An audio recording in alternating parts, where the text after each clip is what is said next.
নমস্কার বন্ধুরা, সকলকে পরিভাষা চ্যানেল স্বাগত। আশা করি সকলেই ভালো আছে। বন্ধুরা, আমরণ অনশনে বসেছিলেন রিয়েল লাইফ র্যাঞ্চো। কেন তিনি এই সিদ্ধান্ত নিয়েছিলেন, কি কারণেই বা তার এই পদক্ষেপ, আজকে সেই পুরোটা নিয়ে আলোচনা করব। তাই সকলকে বলবো ভিডিওটি প্রথম থেকে শেষ পর্যন্ত অবশ্যই দেখবেন এবং পুরো বিষয়টি অবশ্যই জানবেন। টানা অনশনে 3 ইডিয়টস এর রিয়েল লাইফ র্যাঞ্চো সোনাম ওয়াংচুক 4 বছর কেটে গেছে, তারপরেও কথা রাখেনি কেন্দ্র সরকার।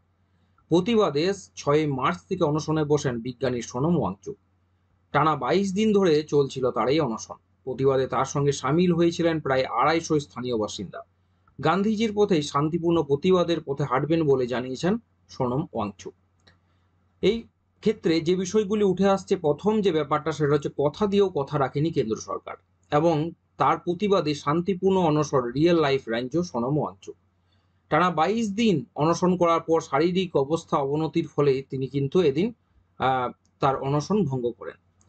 3 ইডিয়টস সিনেমাটি রিলিজের সঙ্গে সঙ্গে মানুষের মনে গভীর ছাপ ফেলেছিল সিনেমার হিরো র্যাঞ্জো। সম্পূর্ণ অন্যরকমভাবে বাস্তবকে ভাবতে পারা এক মুক্ত মনের মানুষকে দেখে অনেকেই নিজের জীবনের কঠিন পরিস্থিতির সঙ্গে মোকাবিলা করার শক্তি পেয়েছিল। সিনেমার এই হিরো সামনে এনে দেয় আসল র্যাঞ্চোকে। রিয়েল লাইফের সেই হিরোর জীবন নিয়েই তৈরি হয়েছিল রিল লাইফের র্যাঞ্চো। কি কারণে প্রতিবাদে নেমেছিলেন তিনি? সিনেমার মতোই বাস্তব জীবনেও র্যাঞ্চো চ্যালেঞ্জ নিতে ভালোবাসেন। সম্প্রতি সেই চ্যালেঞ্জ তিনি ছুড়ে দিয়েছিলেন কেন্দ্র সরকারকে। লাদাখের মানুষের জন্য নিরন্তর পরিশ্রম করা মানুষটি হঠাৎ কেন এমন পদক্ষেপ নিয়েছিলেন? সোনাম ওয়াংচুকের সাফ অভিযোগ যে একাধিক প্রতিশ্রুতি দিয়েও কথা রাখেনি মোদী সরকার। 2019 সালে লাদাখের প্রাকৃতিক সম্পদ এবং প্রকৃতিকে রক্ষা করার আশ্বাস দিয়েছিল মোদী সরকার।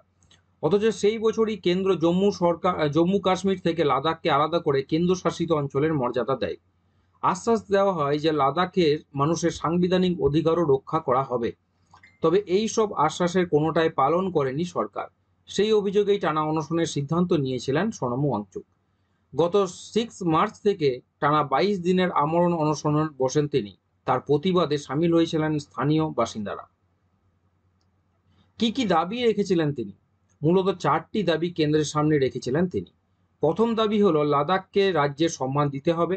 লে এবং কার্গিল জেলার জন্য আলাদা আলাদা লোকসভা আসনের দাবি জানিয়েছিলেন তিনি। লাদাখের জন্য আলাদা পাবলিক সার্ভিস কমিশন এবং তাতে চাকরির প্রক্রিয়া বলবৎ করার দাবি জানানো হয়েছিল। তৃতীয় দাবি হলো লাদাখের পরিবেশ রক্ষা করা, এবং চতুর্থ দাবিটি হলো লাদাখের সাংবিধানিক ষষ্ঠ তফসিল নিশ্চয়তার নিরাপত্তা বলবৎ করতে হবে। এখন কেমন আছেন তিনি?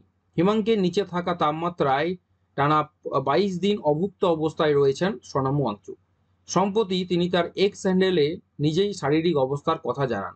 তিনি জানান যে রক্তচাপ স্বাভাবিক হলেও টানা অনশনের ফলে রক্তে সুগারের পরিমাণ কমেছে, বেড়েছে কিটোনের পরিমাণ।